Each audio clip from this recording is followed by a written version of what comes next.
Интересно ми беше да се захвана с тази административна работа, защото исках да опитам доколко е възможно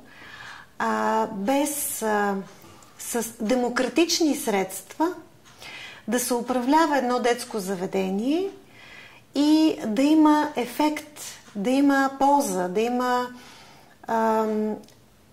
повишаване на съзнателността на учителите, на помощник-възпитателите, на обслужващия административен персонал. Защото за българина се говорят много неща, има най-различни постулати, които са останали от социалистическо време, но в годините на демокрация ние се учихме да бъдем демократи. И аз като учител виждах ролята на директора по мой начин. Исках да опитам дали мога да приложа този мой начин в практиката и той да има добър ефект сред хората.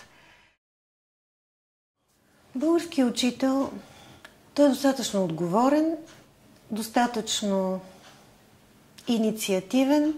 Българският учител може би трябва да промени самочувствието си. Въпреки ниското заплащане, въпреки невисокия социален статус, той има нужда от самочувствие.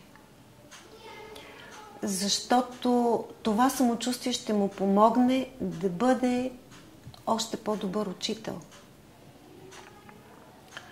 Един човек, който е угрижен, недостатъчно уверен в себе си, той не може да бъде добър учител. Най-малкото с примера си. Защото учителя възпитава и обучава предимно със своя пример.